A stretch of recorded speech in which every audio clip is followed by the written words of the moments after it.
കോൺഗ്രസിൻ്റെ ചരിത്രത്തിലെ ഏറ്റവും മിലിറ്റൻ്റായ പ്രവർത്തനം നടന്നൊരു കാലഘട്ടമാണ്.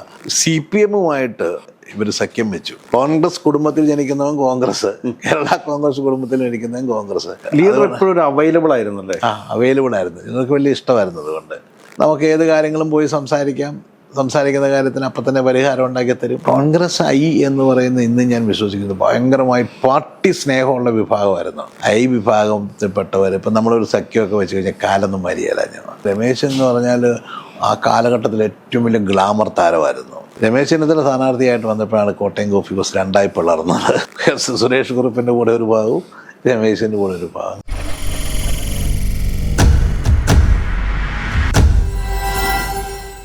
ഈ ലീഡർ C.K. കരുണാകരനുമായിട്ട് അങ്ങേക്ക് വളരെ അടുത്ത ഒരു ബന്ധമാണ് ഉണ്ടായിരുന്നത്. ലീഡറെ കുറിച്ച് ഓർക്കുമ്പോൾ അങ്ങയുടെ യൂത്ത് കോൺഗ്രസ് കാലഘട്ടത്തിലും KSU കാലഘട്ടത്തിലും ഒക്കെ ലീഡറുമായിട്ടുള്ളൊരു ബന്ധത്തെക്കുറിച്ച് എന്താ പറയാനുള്ളത്? ലീഡറുമായിട്ടുള്ള ബന്ധം എന്ന് വെച്ചാൽ ഞാൻ KSUവിൻ്റെ സംസ്ഥാന ഭാരവാഹിയായതിനു ശേഷമാണ് ലീഡറുമായിട്ട് ബന്ധമുണ്ടാകുന്നത്.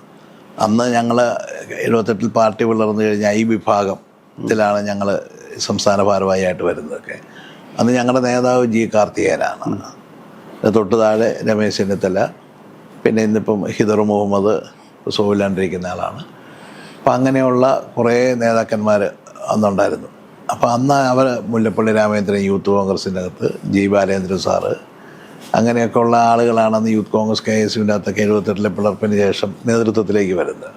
ആ കാലഘട്ടം എന്ന് പറഞ്ഞു കഴിഞ്ഞാൽ കോൺഗ്രസിൻ്റെ ചരിത്രത്തിലെ ഏറ്റവും മിലിറ്റൻ്റായ പ്രവർത്തനം നടന്നൊരു കാലഘട്ടമാണ് ഈ 78 പിളർപ്പിന് ശേഷം. കോൺഗ്രസ് ലീഡർ പറഞ്ഞാൽ, അല്ല KPC പ്രസിഡന്റ് ചാണ്ടി സാർ പറഞ്ഞാൽ അതിനപ്പുറത്തേക്കൊന്നും ആരും സംസാരിക്കില്ല. അത്ര വലിയ മിലിറ്റൻ്റ്. ഇന്ദിരാഗാന്ധി എന്ന് പറഞ്ഞു കഴിഞ്ഞാൽ ഒരു വികാരമാണെന്ന് ഈ പാർട്ടി പിളർന്നു കഴിഞ്ഞിട്ട്. അപ്പോൾ ആ ഒരു കാലഘട്ടത്തിലാണ് ഞങ്ങളെ നേതൃത്വത്തിലേക്ക് വരുന്നത്.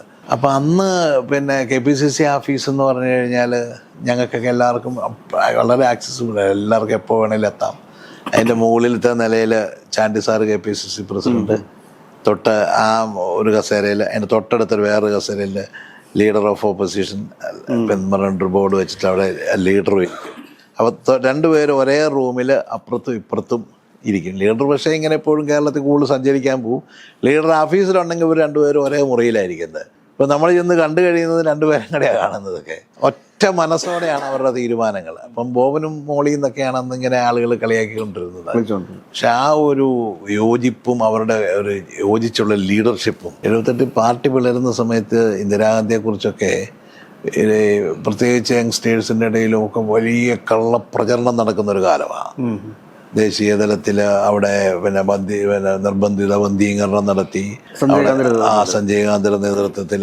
അതുപോലെ തന്നെ അവിടെ ജനാധിപത്യത്തെ കശാപ്പ് ചെയ്തു. അങ്ങനെയുള്ള വലിയ പ്രചരണങ്ങൾ നടക്കുന്ന ഒരു കാലമാണ് പാർട്ടി 78 അങ്ങനെ നിൽക്കുന്നൊരു സമയത്താണ് പിളരുന്നത്. കോൺഗ്രസ് പാർട്ടിയുടെ വർക്കിംഗ് കമ്മിറ്റി കൂടി 10-നെതിരെ 11 വോട്ടിൻ്റെ ഭൂരിപക്ഷത്തിന്, ഒരു വോട്ടിൻ്റെ ഭൂരിപക്ഷത്തിനാണ് ഇന്ദിരാഗാന്ധിക്കെതിരെ നടപടിയെടുക്കുന്നതും പുറത്താക്കുന്നതും. പിന്നെ ഇന്ദിരാഗാന്ധി സ്വന്തം പാർട്ടി പ്രഖ്യാപിക്കുന്നതൊക്കെ. ആ പ്രഖ്യാപിക്കുന്ന പാർട്ടി എന്ന് പറഞ്ഞാൽ അത് പിന്നെ ഒരു വലിയ വൈകാരികമായി അങ്ങ് വളർന്നു. ഇന്ദിരാഗാന്ധി എന്ന് പറയുന്ന ഒരു നേതാവിൻ്റെ അതിശക്തമായ ലീഡർഷിപ്പ്, ഒന്നിനെ വകവെക്കാതെ എല്ലാത്തിനെയും വെല്ലുവിളിച്ച് അന്നത്തെ ചില സാമൂഹ്യ നീതിക്കൊക്കെ വേണ്ടി, പ്രത്യേകിച്ച് ദളിത് വിഭാഗങ്ങൾക്കൊക്കെ എതിരെ ഈ BJPയും അവരുടെ സംവിധാനങ്ങൾ, BJP അല്ല അന്നത്തെ ജനതാ പാർട്ടി സംവിധാനങ്ങളൊക്കെ അധികാരത്തിൽ വന്നപ്പം ഉത്തരേന്ത്യയിലൊക്കെ നടക്കുന്ന പല അട്രോസിറ്റീസിനെ അവർക്ക് നേരിടാൻ പറ്റാതെ വന്നു. അവിടെയൊക്കെ ഇന്ദിരാഗാന്ധി ഇറങ്ങി നിന്ന് നയിച്ച് വലിയ ഒരു പോരാട്ടം, വലിയ ആവേശമായിരുന്നു. അന്ന് കേരളത്തിലന്ന് ആന്റണിയുടെ നേതൃത്വത്തിലുള്ള കോൺഗ്രസ് അന്ന് അധികാരത്തിലിരിക്കുക. ലീഡറുടെ നേതൃത്വത്തിൽ 10-15 MLA-മാർ പിന്നെ ഗ്രൂപ്പിൽ നിൽക്കുന്നുള്ളൂ, അല്ലെ കോൺഗ്രസ് പാർട്ടിയിലേക്ക് നിൽക്കുന്നുള്ളൂ. മറ്റൊരു അധികാരം CPI ഒക്കെ ആയിട്ട് ചേർന്ന് അധികാരം അവർ കൊണ്ടുപോയിക്കൊണ്ടിരിക്കുകയാണ്. പക്ഷെ ആ ഒരു കാലഘട്ടം എന്ന് പറയുമ്പോഴത്തേക്കും ഈ വിഭാഗത്തിലുള്ള ആളുകൾക്ക് ഭയങ്കര ആവേശമാണ്, ഭയങ്കര സ്പിരിറ്റാണ്. ഞാനന്ന് ഓർക്കുന്നുണ്ട്, ഇപ്പോൾ പാലാ കോളേജിലൊക്കെ ഞങ്ങളന്ന് KSUവിൻ്റെ ജാഥകൾ നടക്കും. അന്ന് KSU വിഭാഗത്തിന് തെരഞ്ഞെടുപ്പ് നടന്നു കഴിഞ്ഞാൽ വിഭാഗത്തിന് കൂടുതൽ വോട്ട് കിട്ടും. ആദ്യം ഈ പിളർന്ന സമയത്തെ കാര്യമാണ് പറയുന്നത്. വിഭാഗത്തിന് വോട്ടെന്ന് വെച്ചാൽ നമുക്ക് 150 വോട്ടേ കിട്ടുള്ളൂ. പക്ഷെ പ്രകടനം നടന്നാൽ നമ്മൾ 150 പേരുണ്ട്. 150 പേരുണ്ട്, 150 വോട്ടേ ഉള്ളൂ. മറ്റൊരു പ്രകടനത്തിന് അവർക്ക് 25 പേര് പോലും കാണിയല്ല. പക്ഷെ അവർക്ക് വോട്ട് കിട്ടുമ്പോൾ ഒരു 400-500 വോട്ടൊക്കെ കിട്ടും. അപ്പം അങ്ങനെയാണ് ഞാൻ പറഞ്ഞത്, അത്ര മിലിറ്റൻ്റ് ആയിരുന്നു. ഇന്ദിരാഗാന്ധിക്കെതിരെയൊക്കെ സംസാരിച്ച് കഴിഞ്ഞാൽ ഭയങ്കര മിലിറ്റൻ്റ് ആയിട്ടാണ്. 150 പേരങ്ങ് ഇറങ്ങി കഴിഞ്ഞാൽ ആരും നമ്മുടെ അടുത്ത് അടുക്കത്തില്ല. അത്ര മനസ്സങ്ങനെയായിരുന്നു. പക്ഷെ അത് പിന്നെ അങ്ങോട്ട് കയറി 2 കൊല്ലം കൊണ്ട് അങ്ങ് വളർന്നു. 80-കളായപ്പോഴത്തേക്കും പിന്നെ നമ്മൾ ഇന്ദിരാഗാന്ധി ദേശീയ തലത്തിൽ തിരിച്ചധികാരത്തിലോട്ട് വന്നു. അതോടുകൂടി കേരളത്തിൽ അങ്ങ് ഇരച്ച് കയറുകയായിരുന്നു. അതിനു മുമ്പ് തന്നെ പുതിയ ജൂനിയർ കോളേജുകൾ സ്കൂളുകളിലൊക്കെ ഐ വിഭാഗം ശക്തിയായി കയറി വന്നു. KSUI എന്നൊക്കെ പറഞ്ഞാൽ ഭയങ്കര ടീം വർക്കാണ്. അന്ന് കേസിന് സംസ്ഥാന പ്രസിഡന്റ് രമേശ് ചെന്നിത്തലായിരുന്നു. അല്ലല്ല, ജി കാർത്തികനായിരുന്നു ആദ്യം. കാർത്തികൻ കഴിഞ്ഞിട്ട് രമേശ് ചെന്നിത്തല വരുന്നത്. 82-ലാണ് ഞാൻ വരുന്നത്, രമേശിന് ശേഷമാണ് വരുന്നത്. അപ്പം ഞങ്ങളിന്ന് KSUവിൻ്റെ ജനറൽ സെക്രട്ടറിയും ഭാരവാഹികളൊക്കെ ആയിട്ട് നിൽക്കുന്ന സമയത്ത് അത് ഞങ്ങൾ ഭയങ്കര ഒരു ടീം വർക്ക്. അങ്ങനെ ഞങ്ങൾ വളർന്നു വരുന്നത്. അപ്പം വളരുന്ന സമയത്ത് കേരളത്തിലെ 80% KSU പ്രവർത്തകരെല്ലാം ആൻ്റണിയോടൊപ്പമായിരുന്നു 78-ല്. പക്ഷെ അത് പിന്നെ 82 ആയപ്പോഴേക്കും അത് നേരെ തിരിച്ചായി.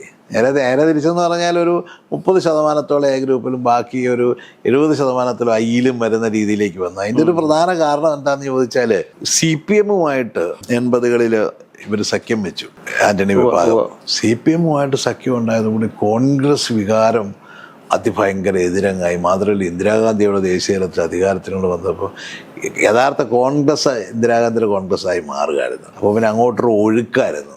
പിന്നെ AK ആൻ്റണി എന്ന് പറയുന്ന ആള്, അദ്ദേഹത്തിൻ്റെ അസാമാന്യമായ ഒരു ആത്മബന്ധങ്ങളുണ്ട്.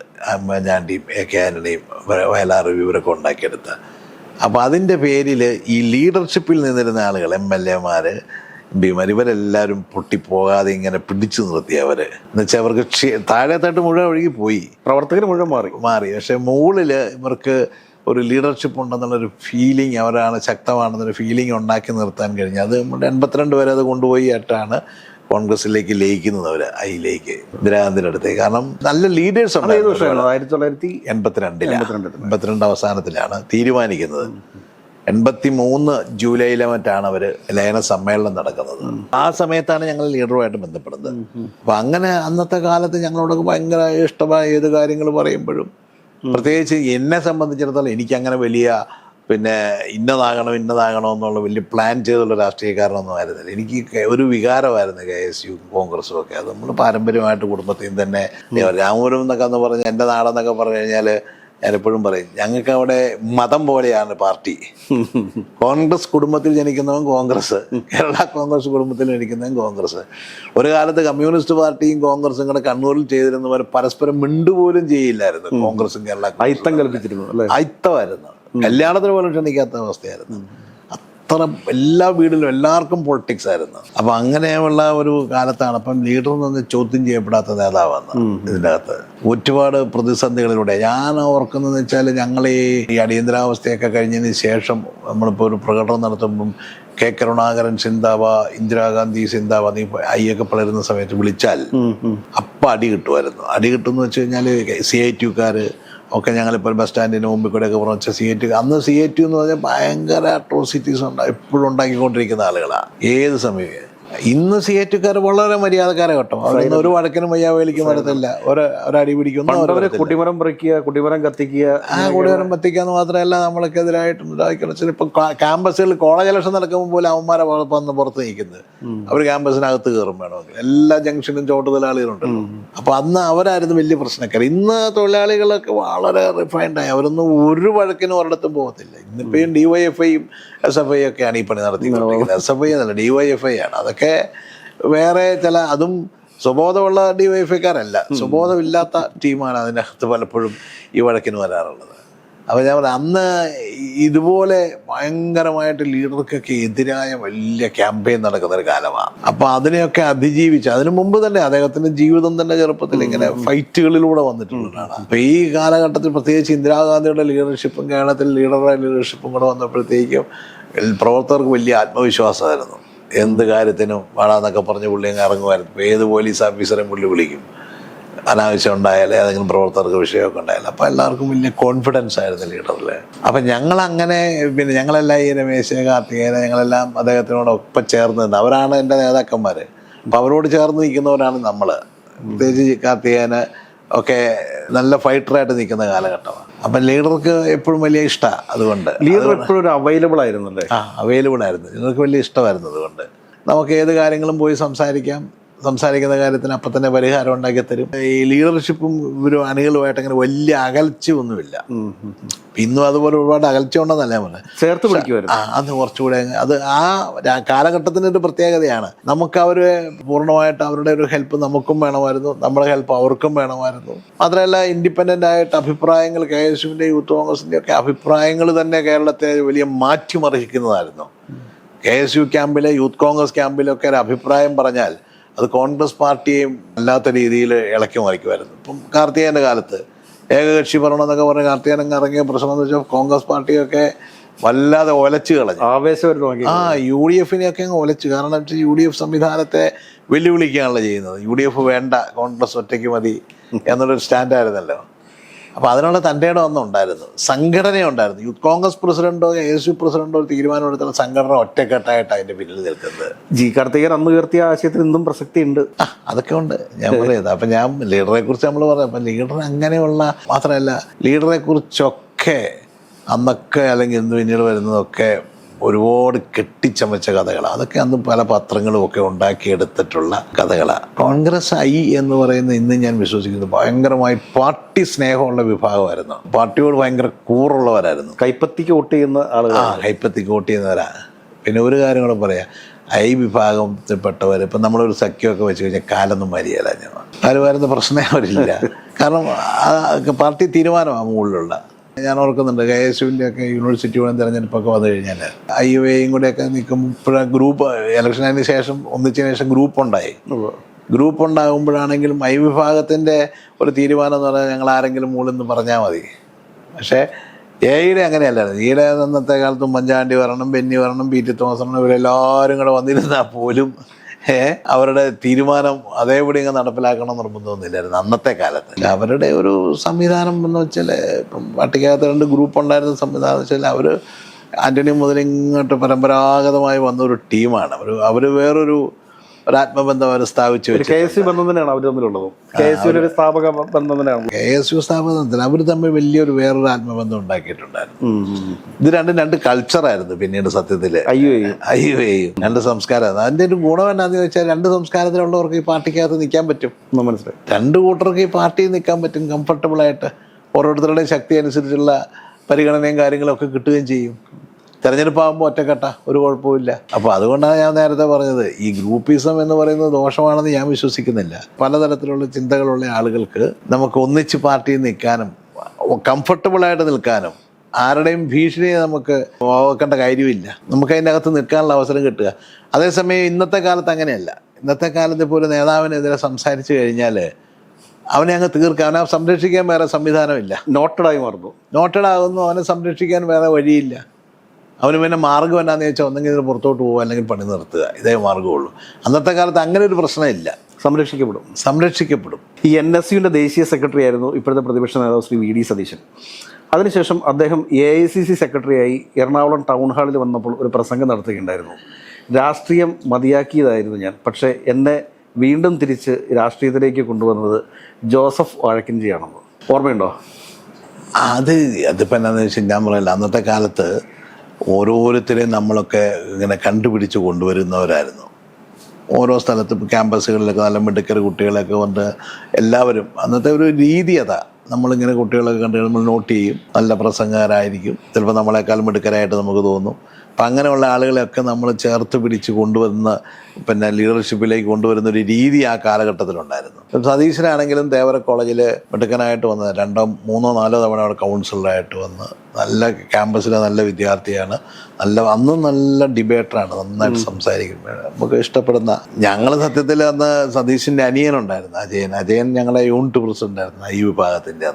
അപ്പം ഞങ്ങൾക്ക് അങ്ങനെ ആ കാലഘട്ടം മുതലേ അറിയാമായിരുന്നു. പിന്നെ സതീശൻ വന്നു, പിന്നെ യൂണിവേഴ്സിറ്റി യൂണിയനിലേക്ക് ചെയർമാനായിട്ട്. അപ്പം ഞങ്ങളെല്ലാം അതിനെ സപ്പോർട്ട് ചെയ്ത് സതീശനെ കൊണ്ടുവന്ന് യൂണിവേഴ്സിറ്റി യൂണിയൻ്റെ ചെയർമാനാക്കി. അത് കഴിഞ്ഞിട്ട് പിന്നെ സതീശനൊരു ഗ്യാപ്പ് വന്നു. ഗ്യാപ്പെന്ന് പറഞ്ഞു കഴിഞ്ഞാൽ അപ്പോഴത്തേക്കും KSU രാഷ്ട്രീയത്തിൽ സതീശനെ ഒരു മുഖ്യധാരയിലേക്ക് അന്ന് വന്നില്ല കുറച്ച് നാളത്തേക്ക്. ആ സമയത്തായാലും സതീശൻ നല്ല പിന്നെ അക്കാഡമിക്കലായിട്ടൊക്കെ നന്നായിട്ടെല്ലാം മിടുക്കനായതുകൊണ്ട് LLB ഒക്കെ നല്ല മാർക്ക് ജയിച്ച് അദ്ദേഹം പ്രാക്ടീസ് തുടങ്ങി അതിലേക്ക് കുറച്ച് കോൺസെൻട്രേറ്റ് ചെയ്യാൻ തുടങ്ങി.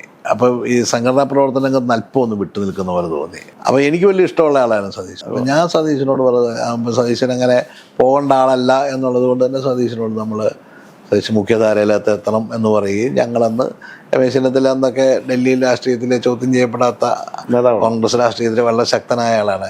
ഞാൻ യൂത്ത് കോൺഗ്രസ് ഓൾ ഇന്ത്യ പ്രസിഡന്റും എൻ്റെ AICCയുടെ വർക്കിംഗ് കമ്മിറ്റിയിലൊക്കെ ഉള്ളതാണ്. രമേശുമായിട്ട് വളരെ അടുപ്പമുള്ളവരായിരുന്നു NSUI പ്രസിഡന്റും ആളുകളും ഒക്കെ. അതുവഴി ഞാനുമായിട്ട് നല്ല അടുപ്പം ഇവരെല്ലാവരുമായിട്ടുണ്ടായിരുന്നു. അപ്പം ഞങ്ങൾ സതീശിൻ്റെ പേര് അവിടെ റിക്കമെൻഡ് ചെയ്തു NSUIയുടെ സെക്രട്ടറി ആയിട്ട്. അപ്പോൾ അതാണ് സതീശിന് റീബർത്ത് കൊടുക്കുന്നത്. പിന്നെ അപ്പോൾ ആ സതീശിനെ സെക്രട്ടറി ആയിട്ട് വന്നു. അത് കിട്ടിക്കഴിഞ്ഞപ്പോഴും സതീശന് സീറ്റ് കിട്ടി, പറവൂർ സീറ്റ് കിട്ടി. പിന്നെ സതീശന് പിന്നെ തിരിഞ്ഞു നോക്കേണ്ട വന്നില്ല. ആ ഒരു ഇലക്ഷൻ തോറ്റുപോയെങ്കിലും പിന്നീട് എല്ലാ ഇലക്ഷനും ജയിച്ച് സതീശന് വളരെ ചെറുപ്പത്തിൽ തന്നെ സതീശന് സീറ്റ് കിട്ടി. സതീശന് ആ ഒരു പാർലമെന്ററി രാഷ്ട്രീയത്തിലേക്ക് വന്നു. ഒരു ബന്ധം എങ്ങനെയാണോ? നല്ല ബന്ധമാണ്. നമ്മളൊക്കെ ചെറുപ്പം മുതലേ ഒന്നിച്ച് നടന്നിട്ടുള്ളവരല്ലേ സതീശനും വേണുഗോപാലും എസ് ഒക്കെ. ഇതെല്ലാം ഞങ്ങളെല്ലാം ഒരു കാലഘട്ടത്തിൽ, ഞാൻ ഇച്ചിരും കൂടെ അവരെക്കാൾ സീനിയർ ആയിരുന്നു എന്ന് മാത്രമേ ഉള്ളൂ. ആ ഒരു ബന്ധവും അന്നുള്ള സ്വാതന്ത്ര്യമൊക്കെ എനിക്ക് ഇന്ന് ഉപയോഗിക്കാൻ പറ്റും, അത്രയേ ഉള്ളൂ. ആ സ്വാതന്ത്ര്യത്തിലൊക്കെ തന്നെ ഞാൻ സംസാരിക്കാറുള്ളൂ. ഈ അടുത്ത കാലത്ത് രമേശ് ജി യൂത്ത് കോൺഗ്രസിന്റെ സംസ്ഥാന ക്യാമ്പിൽ നടന്നൊരു പ്രസംഗമുണ്ട്. KC വേണുഗോപാലും അതോടൊപ്പം തന്നെ ജോസഫ് വാഴക്കൻജിയും ഒക്കെ ആയിരുന്നു പുള്ളിക്ക് പരിപൂർണ പിന്തുണയുമായിട്ട് നല്ല രീതിയിൽ ലീഡർഷിപ്പുമായിട്ട് മുമ്പോട്ട് പോകാൻ സഹായിച്ചിട്ടുള്ളത് എന്ന്. രമേശ് എന്ന് പറഞ്ഞാൽ ആ കാലഘട്ടത്തിൽ ഏറ്റവും വലിയ ഗ്ലാമർ താരമായിരുന്നു രമേശ് ചെന്നിത്തല കേരളത്തിലെ വിദ്യാർത്ഥി യുവജന രംഗത്ത്. രമേശിൻ്റെ നേതൃത്വത്തിൽ നടത്തിയ കേരള മാർച്ച് എന്നൊക്കെ പറയുന്നത് ഒരു വലിയ സംഭവമായിരുന്നു. കാസർഗോഡ് നിന്ന് തിരുവനന്തപുരത്തേക്ക് ഇത്രയും ലക്ഷക്കണക്കിന് ചെറുപ്പക്കാരെ ചലിപ്പിച്ച ഒരു സമരം, ഒരു യുവജന സംഘടനയുടെ സമരം അതിന് മുമ്പോ പിമ്പോ നടന്നിട്ടില്ല. അതുപോലെ ഇന്നത്തെ പോലെ സോഷ്യൽ മീഡിയയോ ചാനലുകളോ ഒന്നുമില്ല. തുണിയിൽ എഴുതി ബോർഡും വെച്ച് മാധ്യമങ്ങളിൽ പത്രങ്ങളിൽ വരുന്നതല്ലാതെ വേറെ വാർത്തകളൊന്നുമില്ല. പക്ഷെ അതുണ്ടാക്കിയ ഒരു ചലനം എന്ന് പറയുന്നത് എത്ര ഭയങ്കരമായിരുന്നു അറിയോ. അതുപോലെ രമേശ് KSUവിൻ്റെ പ്രസിഡന്റ് ആയിരിക്കുമ്പോഴും രമേശിന് വലിയ അംഗീകാരം ഉണ്ടായിരുന്നു. ഇപ്പം കേരള മാർച്ചിനൊക്കെ ശേഷം, പ്രത്യേകിച്ച് രമേശ് യൂത്ത് കോൺഗ്രസ് പ്രസിഡന്റൊക്കെ ആയതിനു ശേഷമൊക്കെ എന്ന് വെച്ച് കഴിഞ്ഞാൽ രമേശിനെ ഒന്ന് കാണാൻ കൊതിക്കുന്ന രീതിയിലുള്ള വലിയ ഒരു ഗ്ലാമർ രമേശിനുണ്ടായിരുന്നു. പ്രത്യേകിച്ച് വളരെ ചെറിയ പ്രായത്തിൽ തന്നെ MLA ആയി, ചെറിയ പ്രായത്തിൽ മന്ത്രിയായി, പിന്നെ MP ആകുന്നു. കോട്ടയം ഇലക്ഷനൊക്കെ രമേശ് മത്സരിക്കുന്നതെന്ന് പറഞ്ഞാൽ ഞാൻ ഓർക്കുക, അന്നത്തെ കാലത്ത് ഒരു സോഷ്യൽ മീഡിയയും ഇല്ല, ഒരു പ്രചരണവും ഇല്ല, ഒരു PR ഏജൻസി ഇല്ല, ഒരു സംവിധാനവും ഇല്ല, ഒന്നുമില്ലാതെയാണ് അന്ന് രമേശിന് ലാസ്റ്റ് മൊമെൻറ്റിലാണ് ഇലക്ഷൻ പ്രഖ്യാപിക്കുന്നത്. അന്ന് സുരേഷ് കുറുപ്പ് ഗ്ലാമറിൻ്റെ പീക്കിൽ നിൽക്കുന്ന കാലം. സുരേഷ് കുറുപ്പ് സിറ്റിംഗ് MP ആണ്. സുരേഷ് കുറുപ്പിന് വേണ്ടിയിട്ട് കോട്ടയം അന്നത്തെ കാലത്ത് ഈ ഇലക്ഷൻ കമ്മീഷൻ്റെ റെസ്ട്രിക്ഷൻസ് ഒന്നുമില്ല, അങ്ങ് ചുമപ്പിച്ച് വെച്ചിരിക്കുക. 1 ഇഞ്ച് നമുക്കൊരു ബോർഡ് വെക്കാൻ ഇടയില്ലാത്ത രീതിയിൽ ലാസ്റ്റ് മൊമെൻറ്റിൽ രമേശിനെ പ്രഖ്യാപിക്കുന്നു. പക്ഷേ രമേശ് അങ്ങ് വരുന്നു എന്ന് കേട്ടത് കോട്ടയത്ത് ഒരു ആവേശമായിരുന്നു. രാത്രി ഒരു വെളുപ്പിനൊരു 3 മണിക്കാണ്, പിറ്റേന്ന് നോമിനേഷൻ്റെ ലാസ്റ്റ് ഡേറ്റിലാണ് രമേശ് വരുന്നത്. നോമിനേഷൻ പിറ്റേന്നാണ് കൊടുക്കേണ്ടത്. അന്ന് രമേശ് MLA ആണ്. അപ്പം പാർലമെന്റിലേക്ക് രാജീവ് ഗാന്ധിയുടെ പ്രത്യേക താല്പര്യപ്രകാരമാണ് രമേശ് ചെന്നിത്തലയ്ക്ക് അന്ന് സീറ്റ് കൊടുക്കുന്നത്. അപ്പോൾ രമേശ് ചെന്നിത്തല വെളുപ്പിനൊരു 3 മണിക്ക് ഞാൻ രമേശും കൂടെയാണ് അന്ന് തിരുവനന്തപുരത്ത് നിന്ന് കോട്ടയത്ത് DCസിൽ. ആ രാത്രി വെളുപ്പിന് 3-4 മണിക്ക് വന്ന് ഇറങ്ങുമ്പോൾ ഉണ്ടല്ലോ, ആയിരക്കണക്കിന് ആളുടെ DCസിയുടെ മുമ്പിൽ നിൽക്കുന്നത് ഉറങ്ങാതെ രമേശ് ചെന്നിത്തലയെ സ്വീകരിക്കാൻ വേണ്ടിയിട്ട്. പിന്നെ അന്ന് രാവിലെ എഴുന്നേറ്റിട്ട് പുള്ളി അമ്പലങ്ങളിലും അവിടെ ഇവിടെയൊക്കെ, അമ്പലവും പള്ളിയും എല്ലായിടത്തും പോയി ഒരു അപ്പത്തേക്ക് നോമിനേഷൻ കൊടുക്കാൻ വേണ്ടിയിട്ട് പൂരിപ്പിക്കാനുള്ള, ഇന്നത്തെ പോലെ വലിയ കോംപ്ലിക്കേഷനൊന്നുമില്ല നോമിനേഷന്.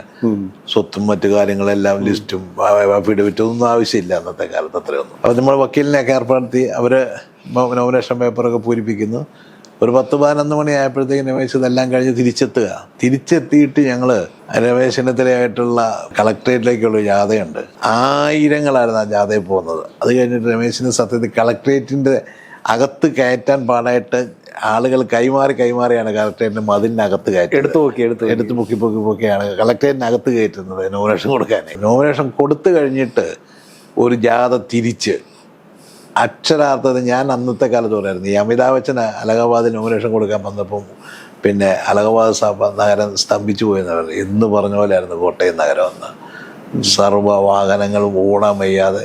അന്നത്തെ കാലത്ത് 19 കോളേജും കോട്ടയം ജില്ലയിലെ 19 കോളേജും KSU ജയിച്ചിരിക്കുന്നത്. അപ്പം നമ്മളൊക്കെയാണ് KSUവിൻ്റെ അവിടുത്തെ നേതാക്കന്മാർ. 19 കോളേജും KSU ആ വർഷം ജയിച്ചിരുന്നത്. രമേശിൻ്റെ ജാഥയൊക്കെ ഇങ്ങനെ വരുമ്പോഴത്തേക്ക് അന്നത്തെ ഈ BCM കോളേജിൽ നിന്ന് ഇന്നത്തെ പോലെ ഒന്നും പെൺപിള്ളേരൊന്നും ഫീൽഡിൽ ഇറങ്ങി അങ്ങനെ ഇറങ്ങത്തില്ല. പൂക്കളുമായിട്ടായിരുന്നു 100 കണക്കിന് പെൺപിള്ളേർ ഇറങ്ങി വന്നത്. അതൊക്കെ അന്നത്തെ കാലത്ത് അപൂർവമാണ്. അങ്ങനെയൊന്നും പെൺകുട്ടികൾ അത്ര ആക്റ്റീവായിട്ടൊന്നും ഫീൽഡിലോട്ട് വരികയല്ല KSUവിൻ്റെ പ്രവർത്തനത്തിനൊന്നും, സംഘടനാ പ്രവർത്തനത്തിനൊന്നും. ഇവരെല്ലാം കൂടെ വരിക. അപ്പം ഇതിങ്ങനെ കണ്ട് അവസാനം ഗാന്ധി പ്രതിമയിൽ പോയി പിന്നെ മാലയിട്ടാണ് ജാഥ അവസാനിക്കുന്നത്. അന്ന് ഞാൻ പറഞ്ഞു സുരേഷ് കുറുപ്പിനെ തോൽപ്പിക്കുക എന്ന് വെച്ചാൽ സുരേഷ് കുറുപ്പും രമേശ് ചെന്നിത്തലയും തമ്മിലുള്ള അതിഭയങ്കര മത്സരമായിട്ട് കേരളം ശ്രദ്ധിക്കുന്ന മത്സരം. രണ്ടും ചെറുപ്പക്കാർ, രണ്ടും ഗ്ലാമർ താരങ്ങൾ. ആ ജാഥ അവിടെ എത്തിയപ്പോൾ ഞാൻ രമേശിനോട് പറഞ്ഞു 50,000 നമ്മൾ ജയിക്കും, ധൈര്യമായിട്ടിരുന്നു. നമ്മുടെ ഒരു ആത്മവിശ്വാസം, ആ ആളുകളുടെ ഇളക്കം കാണുമ്പോൾ നമുക്കറിയാം ട്രെൻഡ് അങ്ങ് മാറുക.